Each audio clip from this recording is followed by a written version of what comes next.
Hello, welcome to the video lecture series brought to you by St. Andrews Institute Technology and Management. My name is Ravinder. I am an assistant professor with ETC department, and in this video lecture series we are discussing the subject called programming with problem solving using C language. And for past few lectures we are discussing the important topic of pointers, and I will try to conclude that particular topic in this lecture. The last leg of the pointers In the last leg of pointers, let us now try to implement a real-time example, and you will first and will see how much helpful can pointers be. So pointers can be your friends by solving the most delicate problems quite easily, reducing your code, optimizing your code quite efficiently. Okay, so we'll discuss the topic called call by reference. Now you must recall from past few lectures that while I have used this word call in the lectures of functions. Okay, so your main functions usually calls some other function. So the function that has been that main is calling has been called as a called function, and the main function will be the calling function. Okay.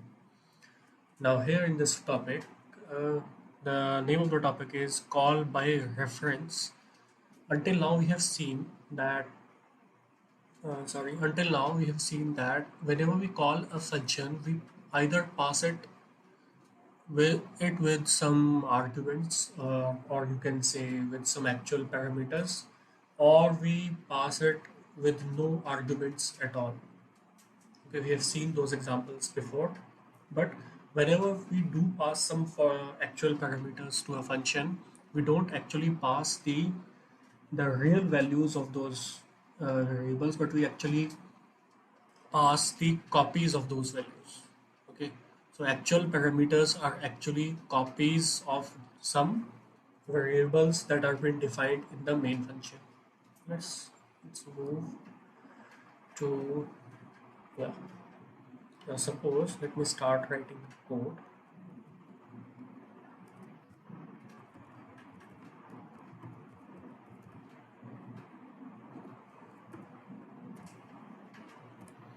And let me define a function called, let's say, void and my fun, and it takes an argument called int a, and that is its signature, that is its declaration. Now we'll move on to main function. So main, now let's say I define a function, let's say I define a variable here, let's say int x, and I will initialize its value as 10, and then I will call the function called my fun, and I will pass it with x. So as we have discussed before, this x is called as actual parameters, and this a will be called as the formal parameters. We complete the body of the function. I haven't done that. Function and a, and let's do nothing special here. Okay, let's say int p is now 2 multiplied by a. Okay, or you can do it like a is equal to 2 multiplied by a now. So I have updated the value of a, and let me try to printf, and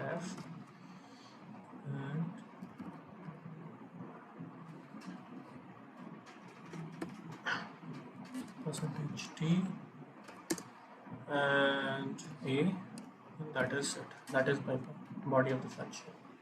And I will also insert a printf function here, the standard output function. Percentage t. So that's okay. So what I'm trying to convey to you is that the value that I have passed on to this function, that is my fun, which is actually called the actual parameter x, is not the actual value of x. It is actually what I have passed here is a copy of x actually.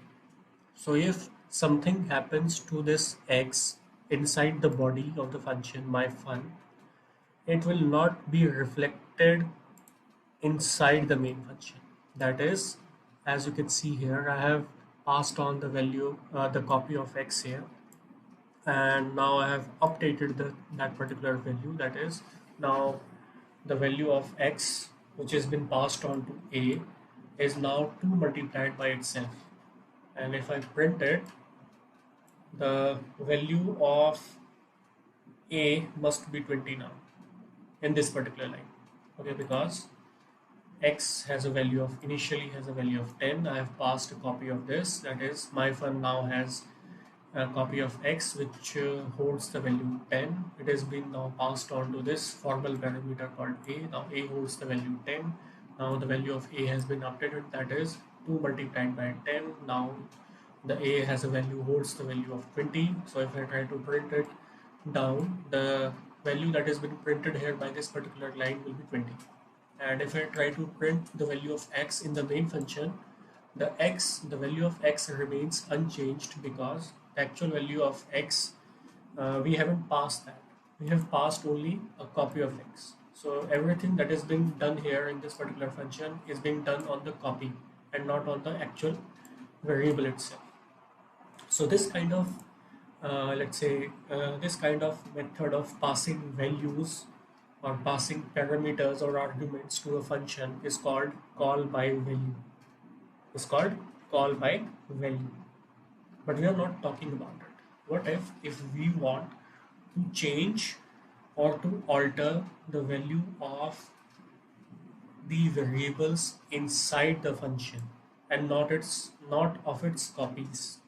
That is, I want my function to actually change the value of x and not of its copy. It means if somehow I devise a technique to pass on the parameter here such that if I increment or if I try to alter the value of x by the body of the function, it will also reflect in this main function.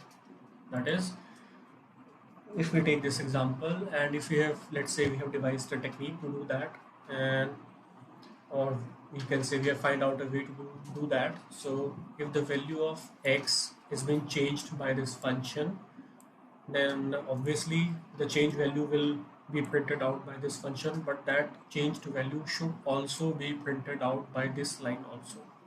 So we have changed the value of the variable x once and for all, unless by the technique of call by value we haven't changed the value of x in the main function, but only we have changed the value of its copy that we have passed on to the function myFun. So by call by value method of passing parameters to a function, we are not changing its original values. Okay, we are not changing its original values in the main function in its main context, but the only thing that is changing is its copies value. Okay. But now we have to devise somehow a plan or a strategy which can change the course of these variables inside main as well as inside the functions itself. Okay, I think you have got the point. So that particular technique is actually called call by reference, and in this technique we actually pass on pointers instead of values. So what we are passing right now is the address and not the value. So if you try to change something which has been stored at a particular address of in a memory location, in that case what you have changed in that to the values at a particular address will be reflected everywhere in your code, be it in the main function or be it in any other function. What I'm trying to say is, if I somehow pass on the address of x here, then whatever I do to the value at that address will be reflected in the main function and as well as in the function that I have called or function that has been called by the main. So value will change in both places, in the main function as well as in the called function. Okay, and how will you do that? You will do that by actually passing on the pointers as parameters. Let me say that again. We'll pass pointers as arguments or parameters to the function instead of values. Okay, so now we'll see one example of that. Yeah, so let's say I delete all those. We'll see it clearly how what I'm trying to say. Just a second.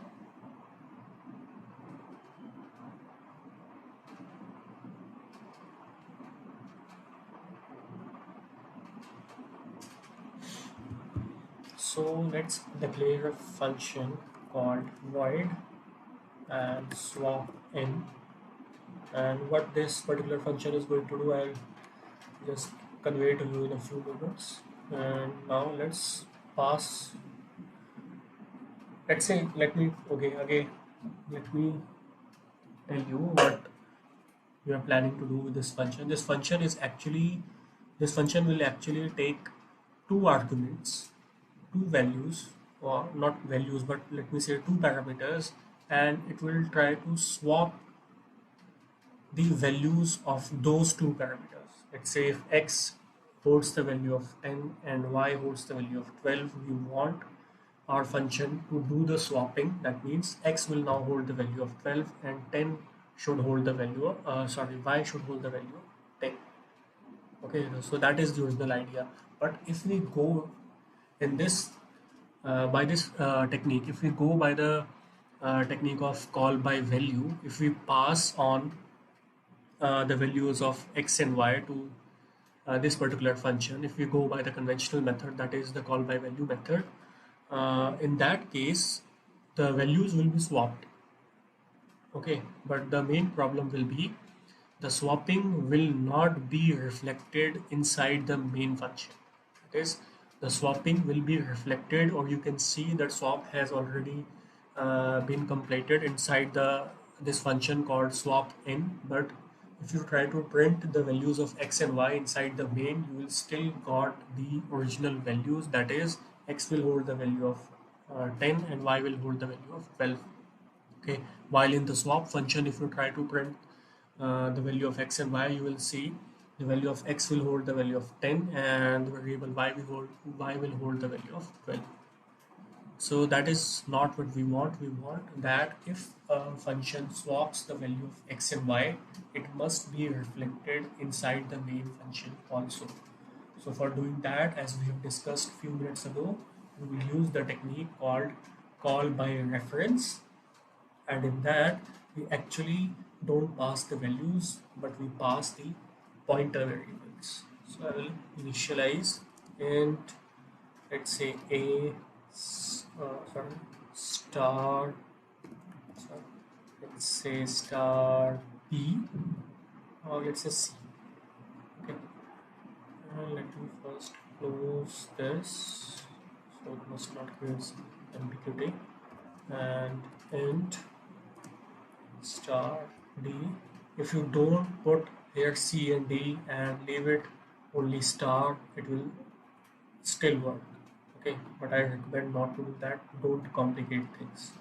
So that completes our signature. So what I have done is I have the signature tells me that we have a function called swap n. It doesn't return anything, mind you, but it accepts two formal parameters which are of type int, but those parameters are actually pointer variables instead of conventional variables. Okay, so what it's saying is we have passed on the values whatever be there at the memory location, which is whose address is at C. Okay, and in this we are trying to say the value which whatever be the value which is at a memory location, which is whose address is stored in D. We have already discussed what pointers mean, so let's move ahead in the main function. And let's initialize two integer variables, say int x is equal to 10, we have discussed, and int y is equal to 12. And first let me print those two values so we'll be sure what we are trying to do here. So it will be something like, let's say x is equal to percentage d, and let's say new line, and y is equal to percentage d and x comma y. Okay. Okay. Now I will call this function called swap n, and what I'm going to do is we have to pass the values to C and D. Now keep that thing in mind.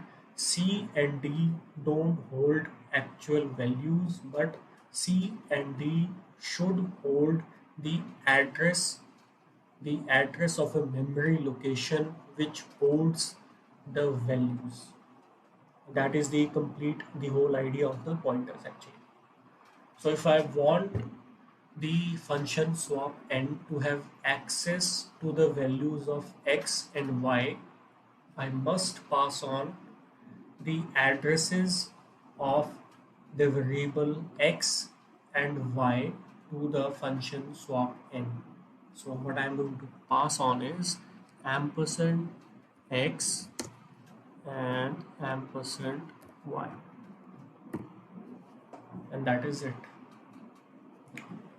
Now if you see here, ampersand x will be embedded to this C, only C, not to the star or address. So now what it says is that the value whose address is been stored in C, but C holds the address of X, so is particularly basically it is saying that this is the value of X itself. Okay, so we are actually passing on the values but with a twisted way by the help of pointers. And after this, let me again use this particular line.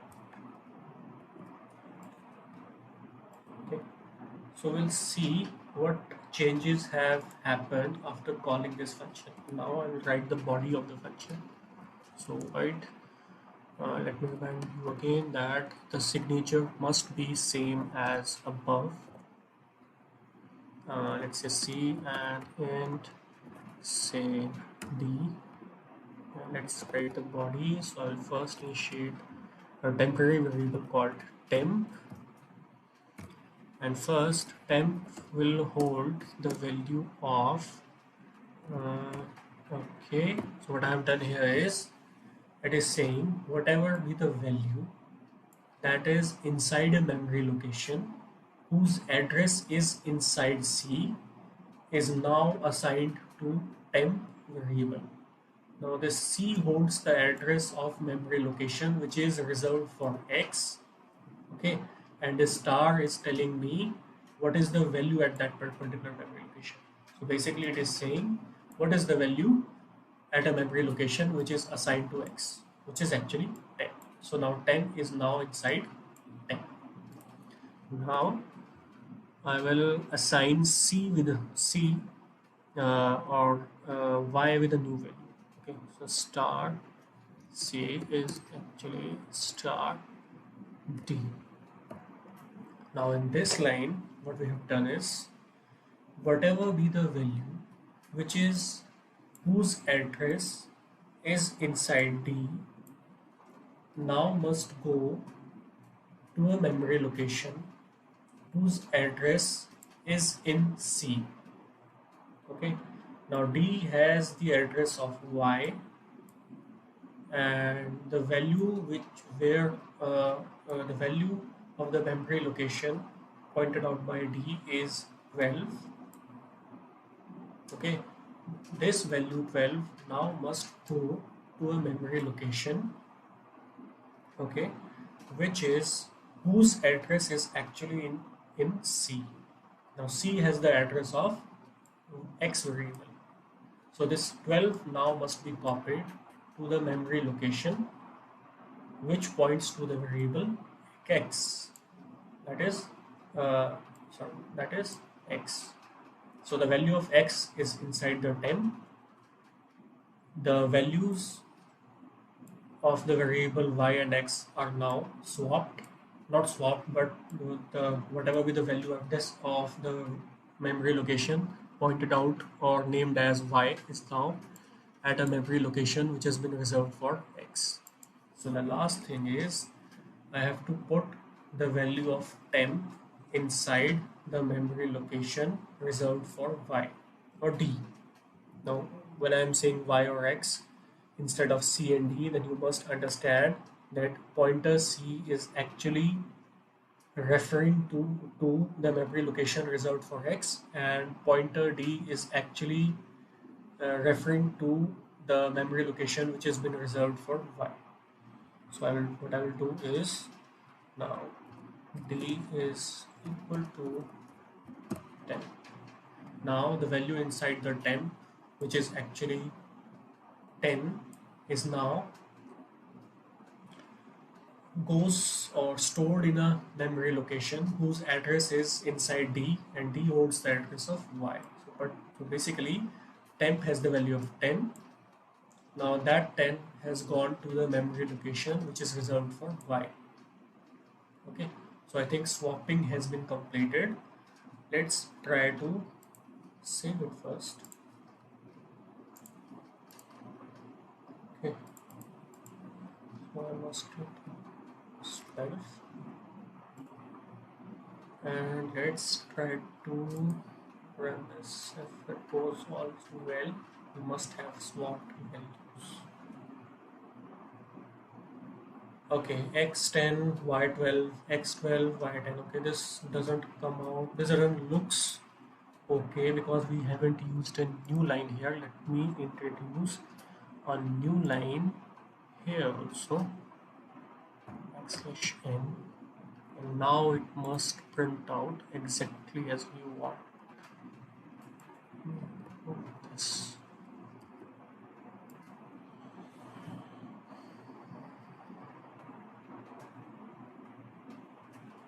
Okay, so you can see before calling, or I will do this as we have done in the last lecture. Okay. Okay. So before calling on the function swap n, the value of x is 10, the value of y is 12. That is exactly what we have declared here.